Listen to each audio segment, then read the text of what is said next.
Diabetes को लोग silent killer भी बोलते हैं। लॉन्ग टर्म जब 10 साल के बाद किसी की डायबिटीज़ अगर डिटेक्ट हो रही है जिस टाइम पे, उस टाइम तक डायबिटीज़ के कॉम्प्लिकेशंस ऑलरेडी डेवलप हो चुके होते हैं। डायबिटीज को मैनेज करने के लिए योगा कितना इफेक्टिव है? हमारे प्यारे प्रधानमंत्री मोदी जी योगा को कितना प्रमोट करते हैं। योगा है वो कहीं ना कहीं स्ट्रेस रिलीवर है। आप स्ट्रेस को मैनेज करने के लिए क्या करते गाना वाना गा लेता हूँ। हसीना से यूं मुलाकात हो गई। हैं? डायबिटिक पेशेंट्स अपनी दिल की सुरक्षा के लिए क्या प्रिकॉशंस लेते हैं? कि अब आप 35-40 साल के हो गए हैं तो आप बर्गर खाना बंद ही करिए। तो अगर हमारा हार्ट भी बात कर पाता तो हमारे प्यारे जंक फूड्स के रिलेटेड क्या कहता? देखिए, अगर हार्ट बात कर पाता ना तो सबसे पहले तो जीभ से बात करता, सबको हटा के बोलता यार मैं इससे बात करूंगा। ये सबसे ज़्यादा नोटोरियस यही है पूरे बॉडी में। डायबिटीज के बारे में सबसे बड़ा कोई मिथ? एक बार शुगर की दवाई शुरू हो गई या एक बार इंसुलिन शुरू हो गया तो वो कभी अब बंद नहीं होगा। डायबिटीज के साथ जो एक मेजर प्रॉब्लम, डेजर्ट छोड़ देना पड़ता है। अगर खाने का बहुत मन कर रहा है तो इस तरह से खाइए कि किसी और की चीज़ के साथ मत खाइए।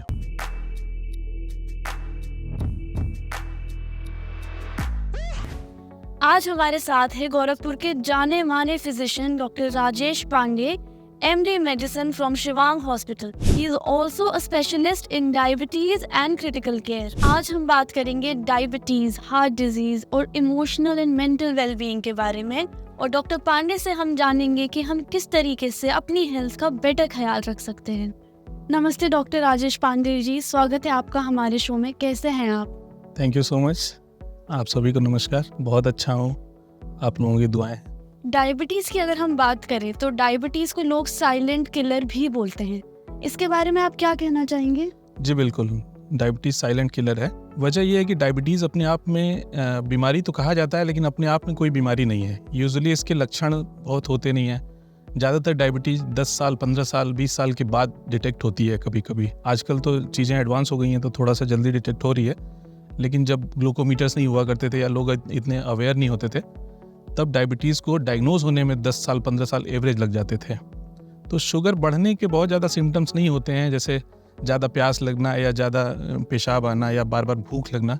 ये सारे सिम्टम्स कहे तो जाते हैं, लेकिन ये जब आते हैं तो वो डायबिटीज़ का लेवल बहुत हाई होता है, तब ये सिम्टम्स आते हैं।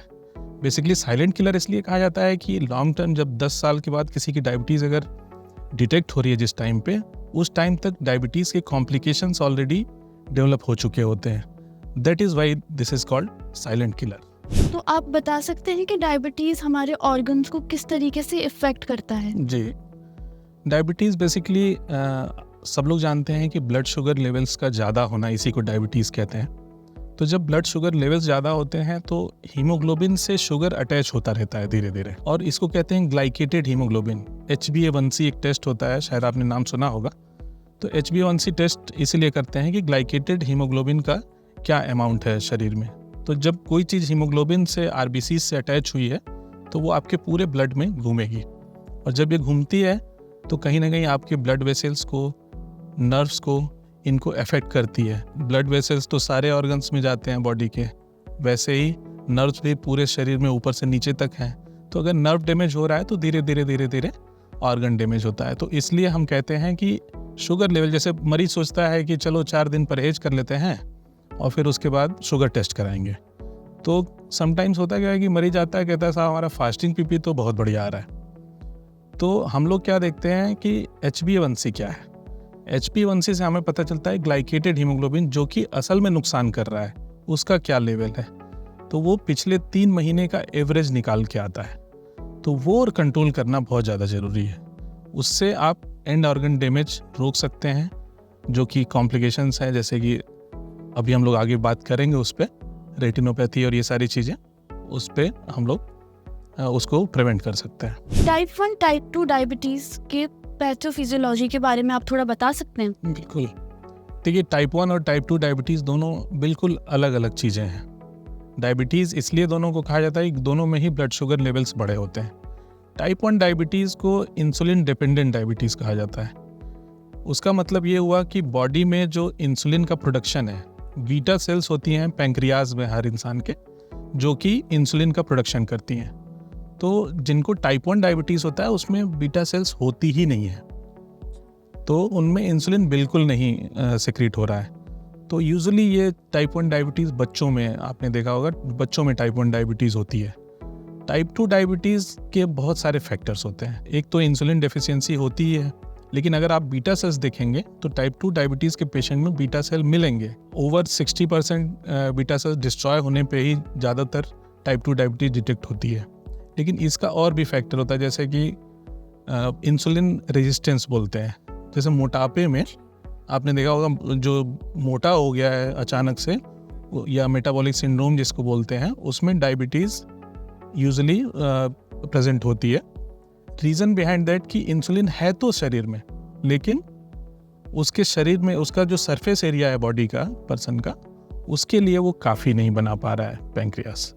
तो टाइप 1 डायबिटीज़ में इंसुलिन बिल्कुल नहीं बन रहा है, और टाइप 2 डायबिटीज़ में इंसुलिन बन रहा है लेकिन कम मात्रा में बन रहा है, प्लस इंसुलिन रेजिस्टेंस डेवलप हो रहा है जो कि बॉडी सरफेस एरिया के ज़्यादा होने की वजह से है। तो ये दोनों बिल्कुल अलग अलग एंटिटीज़ हैं। आजकल टाइप 1 और टाइप 2 डायबिटीज़ के मिक्स्ड भी कुछ डायबिटीज़ हैं, जिनको कि मॉडी कहते हैं, जो यंग एज में होता है। उसमें क्या होता है कि आपके टाइप 1 के भी कुछ फीचर्स मिलेंगे और टाइप 2 के भी मिलेंगे। तो यूजुअली डॉक्टर्स भी कन्फ्यूज आते हैं कौन सा वाला डायबिटीज़ है इसको। तो उसके लिए अलग टेस्ट हैं जो कि बहुत अभी अंडर डेवलपमेंट है। तो ये सारी चीज़ें हैं जो कि आगे चल के क्लियर कट आएंगे, लेकिन टाइप 1 टाइप 2 डायबिटीज़ तो बिल्कुल क्लियर है। डायबिटीज मैनेज करने के लिए कॉन्टिन्यूअस ग्लूकोज मॉनिटर्स और इंसुलिन पंप्स कितने इफेक्टिव हैं? बहुत। और मुझे लगता है कि डायबिटीज़ मैनेजमेंट में कंटिन्यूअस ग्लूकोज मॉनिटरिंग CGM जिसको बोलते हैं, ये एक क्रांतिकारी परिवर्तन है। CGM से क्या होता है कि आप 24 आवर्स का ग्लूकोज मॉनिटर कर सकते हैं। किसी भी मरीज को आप बोलिए कि आप 1-1 घंटे पे शुगर चेक करना, तो आप सोचिए कि आपके घर में किसी को हर घंटे शुगर चेक करना हो तो कितना पेनफुल है और कितना इरिटेटिंग है। तो CGM क्या होता है कि एक मशीन है जो कि लगा दी जाती है और वो कंटिन्यूअस अपना शुगर मॉनिटर कर रहा है, और उसके साथ साथ जो इंसुलिन पंप होते हैं, तो इंसुलिन पंप क्या होता है कि बॉडी के रिक्वायरमेंट के हिसाब, जैसा ग्लूकोज ऊपर गया तो ज़्यादा इंसुलिन सेक्रेट कर दिया, जैसे ही कम हुआ वैसे ही कम कर दिया। अगर शुगर लो हो गया तो वो अलार्म बजने लगेगा। तो आजकल क्या हो रहा है, अभी इंडिया में तो बहुत कॉमन नहीं है, बट US वगैरह में अब इंसुलिन पंप और CGM दोनों डिवाइस एक ही में आ गई हैं। तो वो शुगर बताती भी रहती है, अलार्म भी देती है, और इंसुलिन भी सिक्रेट करती है उस हिसाब से जैसे आपका शुगर हो। तो बहुत क्रांतिकारी परिवर्तन है। इंडिया में अभी ये परिवर्तन नहीं है, लेकिन अभी कॉस्ट बहुत ज़्यादा है, हर आदमी अफोर्ड नहीं इंसुलिन पंप कर सकता है। और दूसरी चीज़ें, अभी जागरूकता भी आने में समय लगेगा कि कैसे चीज़ों को जो है इसको हम लोग इसमें एम्पलीफाई करें। मरीज़ हैं बहुत लो इकोनॉमिक स्टेटस के मरीज़ हैं, तो उनको इंसुलिन पंप्स आप एडवाइस कर दीजिए। और इतना उनको एक होता है ना, एक डर भी होता है कि ये मशीन लगा दिया शरीर में और उसी को लेकर दिन भर घूम रहे हैं तो वो परेशान हो जाएगा। तो ये सारी चीज़ों में थोड़ा सा टाइम लगेगा, बट बहुत अच्छी चीज़ है। CGM हम लोग बहुत यूज़ करते हैं, तो ग्लूकोज मॉनिटरिंग तो कर रहे हैं। इंसुलिन पंप्स का थोड़ा सा ट्रेंड अभी कम है, बड़े शहरों में तो लोग एक्सेप्ट कर रहे हैं, बट अभी छोटे शहरों में थोड़ा सा प्रॉब्लम है। तो अगर हम डायबिटीज़ की मैनेजमेंट की बात करें, उसमें लेटेस्ट डेवलपमेंट्स कौन कौन सी हो रही हैं? लेटेस्ट डेवलपमेंट में जैसे आज के 15-20 साल पहले की बात करें तो गिनती की 4 दवाइयाँ और इंसुलिन, यही था। अभी बहुत अच्छी ड्रग्स आई हैं, जैसे कि DPP-4 इनहिबिटर्स बोलते हैं, और ग्लिफ्लोजिन्स बोलते हैं, जो SGLT2 इनहिबिटर्स बोलते हैं जिनको। तो ये ड्रग्स ऐसी हैं कि शुगर भी कंट्रोल करती हैं, ब्लड प्रेशर भी कंट्रोल करती हैं, हार्ट पे भी पॉजिटिव इफेक्ट है। अब आजकल जो भी ड्रग नई आती है उसका एक ट्रेंड है कि नया ट्रायल ये करते हैं कि वो आपके हार्ट के लिए कितना अच्छा है। तो जब तक कोई डायबिटीज़ की मेडिसिन हार्ट के लिए या तो फ़ायदेमंद ना हो और या तो न्यूट्रल ना हो, तब तक उस ड्रग को मार्केट में US FDA नहीं आने देता है। तो ये एक अच्छी बात है कि जो नई ड्रग्स आ रही हैं वो डायबिटीज़ के लिए भी अच्छी हैं, प्लस आपके हार्ट के लिए भी अच्छी हैं। और SGLT2 इनहिबिटर्स या GLP-1 एगोनिस्ट कुछ ड्रग्स आती हैं, उसका अब आजकल ओरल सीमाग्लूटाइड करके आ गया है, जो कि वेट भी कम करता है। तो ये हमेशा से रहा है कि डायबिटीज़ की जो मेडिसिन होती हैं, जैसे ये सल्फोनिलयूरिया होती हैं, इंसुलिन होती है, तो ये सब वेट गेन कराते हैं। तो ये एक बड़ी समस्या होती थी कि मरीज को इंसुलिन पर रखा और अचानक से उसका वेट बढ़ने लगा, तो मरीज परेशान हो जाते हैं। तो आजकल की ये नई ड्रग्स जो SGLT2 इनहिबिटर्स हैं, ये वेट भी कम करती हैं। ये यूरिन के रास्ते से शुगर निकाल देती हैं, तो शुगर भी कम हो जाता है, वेट भी कम हो जाता है। तो ये बहुत पॉजिटिव चीज़ें आई हैं। प्लस इंसुलिन की बात करेंगे तो इंसुलिन में लॉन्ग एक्टिंग इंसुलिन का डेवलपमेंट हुआ, जो कि बहुत क्रांतिकारी परिवर्तन है। कि जैसे सबसे बड़ा इंसुलिन से जो डर है वो क्या है कि प्रिक करना पड़ेगा जी। तो दो चीज़ें हुई इंसुलिन के डेवलपमेंट में। एक तो ये हुआ कि लॉन्ग एक्टिंग इंसुलिन आई, जो कि 12 घंटे, पहले 12 घंटे वाली NPH इंसुलिन आई, फिर बेसल इंसुलिन आई जो कि अब 24 घंटे के आसपास काम करती है। और आपको जान के आश्चर्य होगा कि अब हफ्ते में एक बार लगाने वाली इंसुलिन भी आ चुकी है, जो कि US में मार्केट में आ चुकी है और बहुत जल्द इंडिया में आने वाली है। तो हफ्ते में एक बार इंसुलिन लगाइए और हफ्ते भर की छुट्टी पाइए, ऐसी भी इंसुलिन आने वाली है। तो बहुत सारी चीज़ें डेवलप हो रही हैं। ओरल इंसुलिन और नेजल स्प्रे के भी ट्रायल्स चल रहे हैं, बट अभी वो एक्सपेरिमेंटल स्टेज में ही चल रहा है। तो काफ़ी नई नई रेवोल्यूशन आई है अगर मेडिकेशन की बात करें इंसुलिन, राइट? आपने अभी बताया कि पुरानी वाली जो थी वो हार्ट पे थोड़ा इफेक्ट करती थी। हाँ, वो वेट बढ़ाती थी और वेट न्यूट्रल नहीं होने की वजह से क्या होता था, वेट बढ़ेगा तो सारी चीज़ें आएंगी, फिर लिवर भी इफेक्ट होगा और ये सारी चीज़ें होती हैं। तो अब जो ड्रग्स हैं वो बहुत अच्छी हैं इस मामले में कि वेट न्यूट्रल आ रही हैं, और दूसरा ये है कि लॉन्ग एक्टिंग आ रही हैं, तो जिससे कि नंबर ऑफ प्रिक्स इंसुलिन का कम हो जाता है, तो मरीज भी उसको। दूसरी जो चीज़ मैं बताना चाहता था कि जो निडल का साइज़ है वो इतना फाइन हो गया है कि कुछ पता नहीं चलता है। हम लोग जैसे जब पेशेंट को बोलते हैं कि ये इंसुलिन लगाना, तो बोलता है अरे साहब कौन दिन भर सुई कुचवाएगा।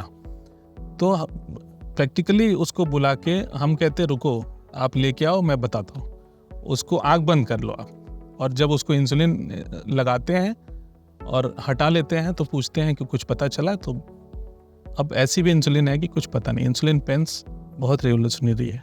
हाँ, तो मतलब इट इज कंटिन्यूअसली रेवोल्यूशन हो रहा है and it's getting out better.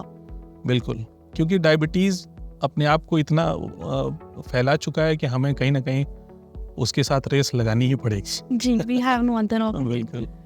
Diabetes के बारे में सबसे बड़ा कोई मिथ ऐसा है जो आपने सुना हो? डायबिटीज़ तो मिथ का खजाना है। डायबिटीज़ में बहुत सारे मिथ होते हैं, लेकिन एक जो कॉमन मिथ है, और दूसरा ये है कि सबसे इम्पॉर्टेंट की बात करिएगा तो पेशेंट पर्सपेक्टिव से हमें बात करनी चाहिए कि पेशेंट के लिए क्या इम्पॉर्टेंट है मिथ। तो सबसे बड़ा मिथ ये है कि एक बार शुगर की दवाई शुरू हो गई या एक बार इंसुलिन शुरू हो गया तो वो कभी अब बंद नहीं होगा। ये बिल्कुल गलत बात है। ऐसा कुछ भी सच नहीं है। डायबिटीज़ की दवाइयाँ शुरू होती हैं, बंद हो जाती हैं। इंसुलिन शुरू होता है, जब तक ज़रूरत है चलेगी, उसके बाद भी वो बंद हो सकता है। इंसुलिन कोई टर्मिनल ड्रग नहीं है कि सब कुछ ख़त्म हो गया। लोग कहते हैं ना, आपने सुना होगा कि साहब अब तो इंसुलिन शुरू हो गया, इसका मतलब अब तो अंत हो गया, अब कुछ, हाँ अब कुछ। तो ये बिल्कुल गलत बात है।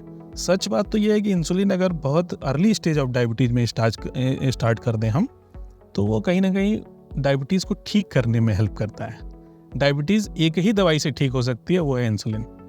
तो ये जो सबसे बड़ा मिथ है कि दवाइयाँ शुरू हो गई तो बंद नहीं होंगी। आप अपनी लाइफस्टाइल ठीक कर लीजिए, वेट कम कर लीजिए, तो आपकी दवाइयाँ बंद भी हो सकती हैं, इसमें कोई दो राय नहीं है। तो ये बहुत बड़ा मिथ है जिससे कि हम सबको निकलना पड़ेगा। बाकी भी बहुत सारे मिथ हैं, लेकिन ये जो सबसे इम्पॉर्टेंट है हमारे दर्शकों के लिए, वो मैं बताना चाहता हूँ। डायबिटीज़ के साथ जो एक मेजर प्रॉब्लम सब लोग फेस करते हैं वो ये है कि उनको अपना फेवरेट डेजर्ट छोड़ देना पड़ता है। तो कोई ऐसा तरीका है कि लोग अपना फेवरेट डेजर्ट भी एंजॉय करें और ये डायबिटीज़ की कॉम्प्लिकेशन भी फेस? ये आपने बात कही तो मुझे मेरी माँ की याद आई कि वो कहती हैं कि खिचड़ी आ गया है तो अब ढूंढा तिलवा नहीं खाएंगे, या होली आ गया तो गुजिया नहीं खाएंगे, दिवाली आ गया तो अरे इतनी मिठाइयाँ आई हैं तो खाएंगे नहीं। तो ये तो होता ही है। और आपको किसी को डायबिटीज़ हो गई तो ऐसा नहीं है कि वो इंसान नहीं रहा, वो तो भाई हमारे आपकी तरह वो भी है। तो मैं अपने पेशेंट्स को रिकमेंड करता हूँ कि जैसे क्या है ना कि शुगर बढ़ाना एक कैलोरी डिपेंडेंट चीज़ है। तो आप, हमारे यहाँ कल्चर क्या है कि आप मेरे घर आए तो आपको हमने खाना खिलाया, पहले स्नैक्स खिलाए, फिर कोल्ड ड्रिंक पिलाया, फिर खाना खिलाया, फिर तुरंत ले आके खीर खिला दी, फिर हम जाते जाते हमने कहा कि लाओ भाई मिठाई भी खा लो। ये गलत है। अगर एंजॉय करना है तो आप ये देखिए कि जो शुगर का लेवल है अब वो एकदम से नहीं बढ़ना है। तो जब आप खाना भी खा रहे हैं, सब कुछ कर रहे हैं, उसके बाद फिर से मिठाई भी खा ले रहे हैं तो वो गड़बड़ है। तो मैं अपने पेशेंट्स को रिकमेंड करता हूँ, अगर उनको बहुत पसंद है कोई मिठाई या उनके घर में कोई मिठाई आ गई जो वो नहीं खाए बिना रह सकते हैं, तो उनको मैं रिकमेंड करता हूँ कि उनका नाश्ता अगर 8 बजे हो रहा है और लंच 2 बजे हो रहा है तो कुछ 11 साढ़े 11 बजे एक मिठाई खा लें। तो उससे आप समझिए ये बेसिक फिजियोलॉजी है कि शुगर नाश्ते के टाइम ऐसे हुआ, बढ़ा थोड़ा सा, फिर 11 बजे तक एकदम अपने नॉर्मल लेवल की तरफ आ गया। अब उस समय मिठाई खाए तो थोड़ा सा बढ़ के जाएगा, लेकिन फिर लंच तक वापस आएगा। तो ये है तरीका मिठाइयाँ खाने का। अगर खाना ही ज़रूरी है तो मैं ये नहीं कह रहा हूँ कि मिठाई खाइए, लेकिन अगर खाने का बहुत मन कर रहा है तो इस तरह से खाइए कि किसी और की चीज़ के साथ मत खाइए, बस वैसे ही खा लीजिए। वही चीज़ आम के साथ भी है। आम का सीज़न चल रहा है, लोगों को बड़ा आम पसंद होता है, तो उसके साथ भी यही चीज़ है कि खाइए, लेकिन खाने के साथ मत खाइए। थोड़ा गैप क्रिएट करिए, छोटी छोटी मील्स लीजिए, गैप क्रिएट करिए तो शुगर नहीं बढ़ेगा। ये एक बेसिक चीज़ है, फिजियोलॉजी है, ये इसको समझना है बस। तो मॉडरेटली डेजर्ट और मिठाई खाने में कोई प्रॉब्लम नहीं, मॉडरेटली खाने का मैं नहीं कह रहा हूँ। अगर खाने का बहुत मन है तो कैसे खाना है ये बता रहा हूँ। मॉडरेटली मतलब गैप्स करें।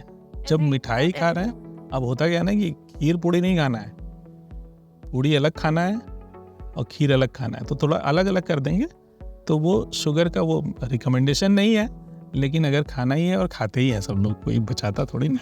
डायबिटीज का कोई कनेक्शन मेंटल हेल्थ इश्यूज जैसे डिप्रेशन या एंजाइटी से होता है? देखिए, दोनों वाइस वर्सा है।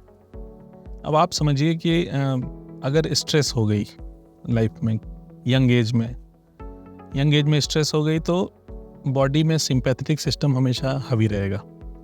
तो स्टेरॉइड्स होते हैं बॉडी में, कॉर्टिसोल सेक्रेट होता रहता है। जब आप एंग्जियस होते हैं तो बॉडी में कॉर्टिसोल सेक्रेट होता है। वो क्या करता है कि वो शुगर बढ़ाता है, कॉर्टिसोल। तो जब स्ट्रेस लगातार बनी हुई है तो आपकी बॉडी में कॉर्टिसोल लेवल खूब ज़्यादा है, तो ज़्यादा है तो वो शुगर बढ़ाता रहेगा। तो जब शुगर बढ़ेगा तो उसको कॉम्पनसेट करने के लिए इंसुलिन सेक्रेट होगी, तो कहीं ना कहीं आपकी बीटा सेल्स एग्जॉस्ट होंगी, तो वो डायबिटीज़ को क्रिएट करेगा धीरे धीरे। मैं ये नहीं कह रहा हूँ कि 2 दिन का स्ट्रेस हो गया तो शुगर हो जाएगी, ऐसा नहीं है, लेकिन लॉन्ग टर्म में अगर स्ट्रेस है किसी को तो वो बिल्कुल डायबिटीज़ की तरफ ले जा सकता है। दूसरी बात है, अगर डायबिटीज़ हो गई तो डिप्रेशन, एंग्जाइटी डायबिटीज़ को लेके केवल उस इंसान के अंदर नहीं होती है, उसकी फैमिली मेम्बर्स में भी होती है। वो एक डिप्रेसिव माहौल ही हो जाता है, डायबिटीज़ का हो जाना या किसी भी बीमारी का हो जाना। तो एक ये है, दोनों रिलेटेड है बिल्कुल। But only chronic stress can lead to बिल्कुल, तो क्रॉनिक स्ट्रेस से इसीलिए बचना चाहिए कि ये नहीं कि किसी यंग एज में किसी का एक ब्रेकअप हो गया तो 2 महीने तक उसका शोक मना, ऐसा नहीं करना चाहिए। आप स्ट्रेस को मैनेज करने के लिए क्या करते हैं? मेरा स्ट्रेस एक्चुअली, मैं तो बच्चों के साथ खेलता हूँ, मेरे शौक है, मैं रील बना लेता हूँ, गाना वाना गा लेता हूँ। गाना गाते हैं आप? हाँ, कुछ गाना गा के सुना सकते हैं ताकि मूड लाइट हो जाए, does not lead to a chronic stressful life. Kishore da का एक गाना याद आ रहा है,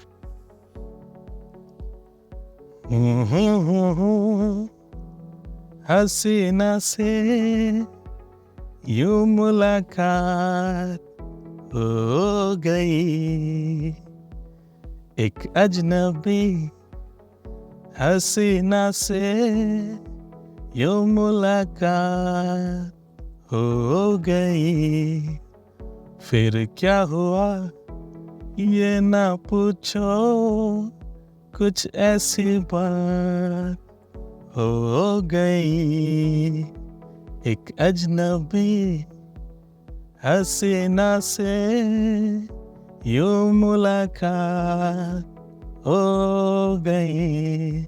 ज़्यादा गाऊंगा तो लोग बोर हो जाएंगे। नहीं, बिल्कुल भी कोई बोर नहीं होगा। ये आपने बहुत अच्छे से गाया।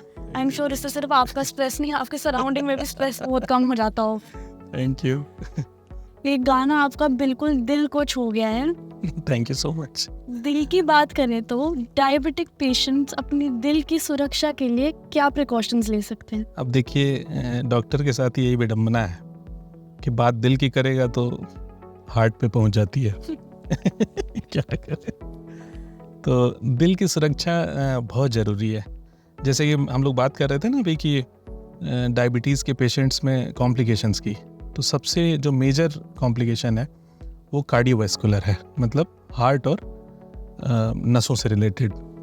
तो दिल की सुरक्षा के लिए एक तो सबसे बड़ी चीज़ है कि एक्टिव रहिए, वो सबसे ज़रूरी है।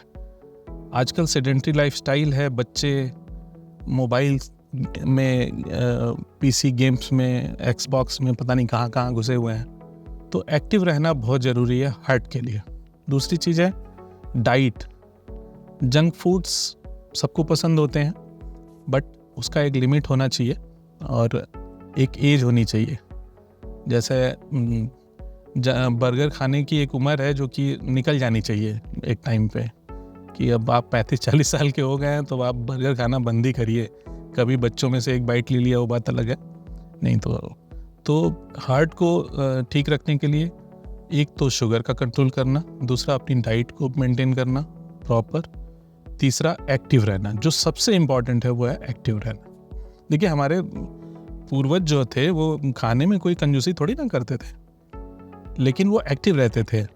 मेरे दादाजी पैदल ही चले जाते थे, कई कोस बोलते थे, वो शायद 2.5 किलोमीटर का एक कोस होता है, तो कई कोस पैदल चले जाते थे लोग सुबह सुबह घूमने। तो वो एक इम्पॉर्टेंट पार्ट है कि एक्टिव रहना चाहिए। Young and adults both need to have an active life, और उससे ये सब कॉम्प्लिकेशन काफ़ी हद तक अवॉइड हो सकते हैं। बिल्कुल, एकदम सही बात है, और सबको ही एक्टिव रहना चाहिए। आप देखिए, 70 साल का आदमी भी मॉर्निंग वॉक पे निकलता है, जॉगिंग करता है। आप हमारे सबके आइडियल, मेरे फेवरेट अमिताभ बच्चन जी को ले लीजिए, उनको देख के कोई कह सकता है कि उनकी उम्र 80 साल से ऊपर है? उनको देख के तो कोई नहीं कह सकता एक तो 70 में। तो वैसे ही रहना चाहिए। Amitabh Bachchan, be Amitabh Bachchan for yourself. अब अगर हार्ट और दिल की इतनी बातें हो ही गई हैं, तो अगर हमारा हार्ट भी बात कर पाता तो हमारे प्यारे जंक फूड्स के रिलेटेड क्या कहता? देखिए, अगर हार्ट बात कर पाता ना तो सबसे पहले तो जीभ से बात करता, सबको हटा के बोलता यार मैं इससे बात करूँगा। ये सबसे ज़्यादा नटोरियस यही है पूरे बॉडी में। तो ज़रूर कहता कि भाई ठीक है, तुम अपना ध्यान रखो, लेकिन मैं भी हूँ नीचे, मेरा भी ध्यान रखो। मैं तुम्हें ब्लड पहुँचाता हूँ, मैं ही हूँ जिसकी वजह से तुम कुछ महसूस कर पाती हो। तो ये जीभ से ज़रूर कहता हो। तो हार्ट का पहला गिला जीभ से हो। जीभ से ही होगा, बिल्कुल। तो जीभ का प्यार। हाँ, और दूसरा पूरे बॉडी से कहता कि चल भाई, क्या कर रहा है, बैठा क्यों है, क्या खेल रहा है भाई, ये कौन सा खेल है जो मोबाइल फ़ोन में ही क्रिकेट खेल रहा है। हम लोग छोटे थे तो हम लोग क्रिकेट खेलने जाते थे, आजकल क्रिकेट आता है खिलवाने, वो प्रॉब्लम हो गई है। तो बेसिकली हार्ट के काफ़ी गिले शिकवे होंगे हमारी काका। बिल्कुल बिल्कुल, बात नहीं करेगा वो कई दिन तक। करनी भी नहीं चाहिए। तो अब अगर हमें इसी हार्ट को खुश करना है, तो ऐसे हार्ट हेल्दी फूड कौन से हैं जो हम अपनी डेली डाइट में इंक्लूड कर सकते हैं? देखिए, हार्ट हेल्दी फूड कोई अलग से नहीं है, जैसे बहुत फैंसी नाम की ज़रूरत नहीं है हमारे परिवेश में कि मैं सुनता हूँ कुछ एवोकाडो, ड्रैगन फ्रूट, ये सब मैं सुनता हूँ। अभी मैं राउंड ले रहा था थोड़ी देर पहले, तो एक पेशेंट मेरा एक अजीब सा फल खा रहा था, तो मैंने बोला क्या है ये, तो बोला ड्रैगन फ्रूट है। तो मैंने कहा ड्रैगन फ्रूट क्या होता है भाई, तो तू ध्यान से देखा, तो मैंने भी कभी खाया है ड्रैगन फ्रूट, लेकिन कुछ ऐसा फैंसी करने की जरूरत नहीं है। आप देखिए कि आपके पूर्वज क्या खाते थे।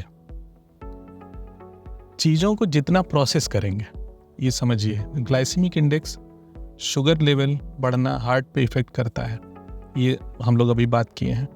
तो जब किसी चीज़ को ज़्यादा प्रोसेस करते हैं, जैसे गेहूँ है, गेहूँ से जब आटा बनता है तो उसका कैलोरिक वैल्यू या ग्लाइसेमिक इंडेक्स कम होता है, और जब उसी आटे का मैदा बन जाता है तो उसका ग्लाइसेमिक इंडेक्स बढ़ जाता है। तो किसी चीज़ को जब ज़्यादा प्रोसेस करते हैं, गांव में पहले चोकर खाते थे, चावल का चोकर होता है, गेहूं का दलिया होता है ना जो, तो क्या होता है वो रफ गेहूं होता है आटे के पहले वाला, तो उसका मतलब वो फ़ायदेमंद इसलिए है कि वो प्रोसेस कम हुआ है। तो जो चीज़ जितनी ज़्यादा प्रोसेस है उतना ज़्यादा वो नुकसानदेह है, तो प्रोसेस्ड फूड से बचना है। दूसरी चीज़ है जंक फूड्स की, हम लोग बात कर रहे हैं, जंक फूड से तो बचना ही बचना है। ऑयल कौन सा यूज़ हो रहा है, क्या हो रहा है, कुछ नहीं पता है, तो healthy oil like sunflower oil, ये सब चीज़ें यूज़ करनी है। जो देसी घी होता है, जो मक्खन होता है, इससे बचना है। उसकी बजाय चीज़ जो थोड़ा सा बेटर होता है, या गाय का दूध है, दूध में से मलाई हटाइए और दूध पीजिए, कोई दिक्कत नहीं है। दही बहुत अच्छी है। और मुझे आश्चर्य होता है कि घर में राजमा क्यों नहीं बनता। किसी के घर में, आपके घर में राजमा शायद 15 दिन, 20 दिन, 1 महीने के बाद बनता होगा। बनता है? घर में तो डेली बनता है। मुझे राजमा चावल वेरी गुड, बहुत अच्छा। तो राजमा तो बहुत अच्छी चीज़ है। और दाल है, हरी सब्जियां हैं, फ्रूट्स हैं। फ्रूट्स लिमिटेड फ्रूट्स हैं जो कि डायबिटीज़ में या हार्ट के लिए ख़राब होते हैं, बाकी सारे फ्रूट्स अच्छे हैं। तो कुछ अलग से ऐसा कुछ फैशनेबल लाने की ज़रूरत नहीं है। जो हमारे पास है उसी को खाइए, एक्टिव रहिए, हार्ट हेल्दी रहेगा। हाइपरग्लाइसीमिया और डिसलिपिडीमिया का इंटरप्ले डायबिटिक पेशेंट्स में हार्ट रिस्क को कैसे बढ़ाता है? जी, बहुत अच्छा सवाल है ये। जैसे अभी हम लोगों ने बात की ना कि ग्लाइकेटेड हीमोग्लोबिन जो डायबिटीज़ में होता है, तो उसकी वजह से खून की नसों की दीवारों में तनाव आता है, उसमें इकट्ठा हो जाती है, डैमेज करती हैं एपिथेलियल सेल्स को। वैसे ही कोलेस्ट्रॉल या लिपिड, जिसको लिपिड बोलते हैं, कोलेस्ट्रॉल हुआ, ट्राइग्लिसराइड हुआ, ये सारी चीज़ें भी कहीं ना कहीं खून की नसों में जो ब्लड वेसल्स होती हैं, उनकी जो दीवार होती है, जो उसमें सेल्स होती हैं, उसको डैमेज करती है। तो जितना ज़्यादा होगा उतना डैमेज करता रहेगा। तो ये जब, अब सोचिए कि दोनों चीज़ें जब मिल गई तो डबल डैमेज होता है। तो इसलिए रिकमेंडेशन ये है कि डायबिटीज़ के पेशेंट्स, भले ही उनका कोलेस्ट्रॉल लेवल ठीक हो, लेकिन उनको इस चीज़ का ध्यान रखना है कि कोलेस्ट्रॉल लेवल ज़रा भी हाई ना हो। दूसरी चीज़ ये है कि USFDA का रिकमेंडेशन ये है कि हर डायबिटिक पेशेंट को आपको कोलेस्ट्रॉल कम करने की दवाइयाँ देना ही देना है। तो ये दोनों मिलके एक डेडली डुओ बनाते हैं, तो इसलिए दोनों का ध्यान रखना है। तो क्या डायबिटीज़ हमारे इंटेस्टाइन और डाइजेस्टिव ऑर्गन्स को भी इम्पैक्ट कर सकता है? बिल्कुल। कैसे करता है वो समझिए। डायरेक्टली तो नहीं कहेंगे, इनडायरेक्टली ऐसे करता है कि ऑटोनॉमिक न्यूरोपैथी होती है। जैसे हाई शुगर लेवल से शरीर की सारी नसें वो खराब होती हैं। तो नसें मतलब न्यूरॉन्स है, यहाँ पे ब्लड वेसल्स वाला अलग हो गया, न्यूरॉन्स। तो ऑटोनॉमिक न्यूरोपैथी होती है जो कि आपकी बॉवेल मूवमेंट को, इसको कंट्रोल करता है। तो जब वो कंट्रोल लॉस होगा लॉन्ग टर्म डायबिटीज़ की वजह से, तो वो एक चीज़ होती है। दूसरा ये है कि कुछ स्टमक में, इंटेस्टाइन में कुछ ऐसे प्रोडक्ट्स रिलीज होते हैं जो कि हमारे जो डाइजेस्टिव सिस्टम है उसमें से शुगर लेवल को भी कंट्रोल करते हैं, तो जिनको कि GLP बोलते हैं। तो जब आपकी इंटेस्टाइन में प्रॉब्लम, वाइस वर्सा चीज़ें हैं कि जब इंटेस्टाइन में प्रॉब्लम हुई तो GLP डिस्टर्ब होगा, तो शुगर लेवल भी इधर उधर होगा, और शुगर लेवल जब इधर उधर हुआ तो ऑटोनॉमिक न्यूरोपैथी की वजह से जो इंटेस्टाइन का मूवमेंट है या जो डाइजेशन सिस्टम है वो भी डिस्टर्ब होगा। तो करता है, बिल्कुल। बट किस हद तक करता है? बहुत जल्दी नहीं। लॉन्ग टर्म डायबिटीज़ कॉम्प्लिकेशन जब न्यूरोपैथी और ये सब चीज़ें हो जाती हैं तो गैस्ट्रोइंटेस्टाइनल की तरफ होता है। तो बहुत कॉमन नहीं है, बट लॉन्ग टर्म में हो जाता है। तो आगे वाले स्टेजेस वाले पर जी होता है। बिल्कुल। लोग तो ये भी कहते हैं कि इंटेस्टाइन्स का एक खुद का दिमाग होता है, अगर स्ट्रेस ज़्यादा पड़ता है तो इस पे भी इफेक्ट ज़्यादा होता है। इसके बारे में आप क्या कहते हैं? सच है, इंटेस्टाइन्स का खुद का दिमाग कहते होंगे, लेकिन यही वाला दिमाग जो है वो इंटेस्टाइन्स को भी कंट्रोल करता है। आपकी बॉडी में जो भी है सब कुछ यहीं से हो रहा है कंट्रोल। तो इस पे तो एक बीमारी भी है जिसको इरिटेबल बाउल सिंड्रोम बोलते हैं। वो बीमारी ऐसी होती है जिसमें आपकी आंतों में प्रॉब्लम रहेगी, खाना नहीं पचेगा, बार बार स्टूल पास होगा, या कॉन्स्टिपेशन रहेगी, ये सारी चीज़ें होती है। IBS बोलते हैं कॉमन टर्म में। तो इस बीमारी में होता कुछ नहीं, आंत में कोई दिक्कत नहीं है, प्रॉब्लम इधर ब्रेन में होती है। तो वो स्ट्रेस से बढ़ता घटता रहता है। तो कहीं ना कहीं कनेक्शन बहुत स्ट्रांग है इंटेस्टाइन्स का और ब्रेन का। तो बिल्कुल सही बात है। तो ये सारा स्ट्रेस से ही होता है, स्ट्रेस बहुत बड़ा फैक्टर है किसी भी बीमारी के लिए। बट डोमिनेटिंग फैक्टर नहीं होगा। डोमिनेटिंग, हाँ, मेजर फैक्टर कह सकते हैं। अगर लॉन्ग टर्म स्ट्रेस है तो मेजर फैक्टर है, बाकी के लिए इट्स फाइन। नहीं, स्ट्रेस इज नेवर फाइन। तो फिर आप कुछ ऐसे सिंपल एवरीडे प्रैक्टिसेस बता सकते हैं जो हमारी मेंटल वेलबींग को फाइन रखें? अब वैसे तो बहुत सारी चीज़ें हैं, बट थोड़ा सा ये चीज़ों से बचना चाहिए। जैसे अभी आप सो के उठिए और एकदम से फ़ोन उठा लीजिए। जो मेरा एक्सपीरियंस है वो मैं बता रहा हूँ। तो जब मैं सो के उठा और तुरंत मैंने फ़ोन उठा लिया या कुछ ऐसा देख लिया, मैसेजेस पढ़ लिए या फ़ोन कॉल्स उठा लिए, तो वो दिन की शुरुआत ही स्ट्रेस से हो जाती है। तो मेरी राय में जब आपने रात भर फ़ोन बंद रखा है ना, तो उठने के 2 घंटे बाद भी बंद रखिए और आराम से अपना सुबह एंजॉय करिए। पहले तो अगर आपकी सुबह अच्छी है तो फिर दिन अच्छा हो जाएगा। तो वो बहुत ज़रूरी चीज़ है जो मेरे हिसाब से ये है। दूसरा ये है कि पॉजिटिविटी रखना है लाइफ में। थोड़ा सा स्ट्रेस तो आता रहता है, सबकी लाइफ आजकल भागदौड़ की ज़िंदगी में सबके साथ है। कंपटीशन नहीं रखना है। पहले लोग बहुत खुश रहते थे, किसी की खेती बहुत सारी हो गई, किसी की कम हुई, तो दोनों दोस्त बन के घूमते रहते थे। अभी क्या है कि थोड़ा सा कंपटीशन में हम लोग एक दूसरे से चलते हैं, तो वो सारी प्रॉब्लम से थोड़ा सा स्ट्रेस बढ़ता जा रहा है। तो दोस्त बनाइए, पुराने दोस्तों से मिलते रहिए और खूब पार्टी वार्टी करते रहिए। और क्या, बाकी गाना तो गाइए। गाना गाइए, अपने शौक पूरे करिए, जो भी जिसके शौक है वो पूरे करे। तो क्या आप कुछ ऐसे डाइजेशन फ्रेंडली फूड बता सकते हैं जो हमारी हेल्दी गट मेंटेन करते हैं, स्पेशली फॉर डायबिटिक पेशेंट? फिर वही बात आती है कि फूड लिमिटेड ऑप्शंस हैं।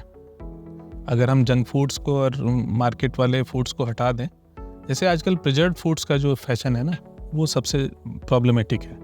रीज़न ये है कि उसमें जब आप किसी चीज़ को प्रिजर्व करते हैं लॉन्ग टाइम तक, तो उसमें सॉल्ट ज़्यादा होना लाजमी है, शुगर, एडेड शुगर होता है। तो ये सारी चीज़ें आपके डायबिटीज़ के लिए भी ख़राब हैं, आपके गट के लिए भी ख़राब है। कोई फ्रेश चीज़ खाइए और कोई प्रिजर्व चीज़ खाइए। आपको मैं अभी ऑरेंज जूस पिलाता हूँ, उसका फ्रेश ऑरेंज जूस पिलाऊँ और एक कैंड ऑरेंज जूस पिलाऊँ, तो दोनों में आपको फ़र्क आएगा, टेस्ट में भी फ़र्क आएगा। और कहीं ना कहीं अगर आपकी जीभ को पता चल रहा है तो आपकी आंतों को तो ज़रूर पता चलेगा। तो ये प्रॉब्लम है, इसको थोड़ा सा अवॉइड करें। फ्रेश चीज़ें खानी चाहिए, बाकी ऐसा कुछ नहीं है जो गट फ्रेंडली हो। भाई वैसे तो सलाद बहुत इम्पॉर्टेंट है, खाने के पहले सलाद ज़रूर खाना चाहिए।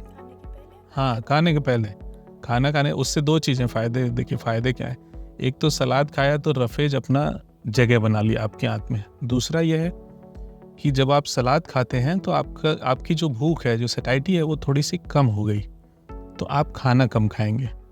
तो जब खाना रोटी 4 की जगह 3 खाएंगे, तो हर दिन आपने 1 रोटी कम खाई, तो आपने रोटी भी बचाई देश के लिए और दूसरा अपना हेल्थ भी ठीक रखा। डायबिटीज को मैनेज करने के लिए योगा कितना इफेक्टिव है?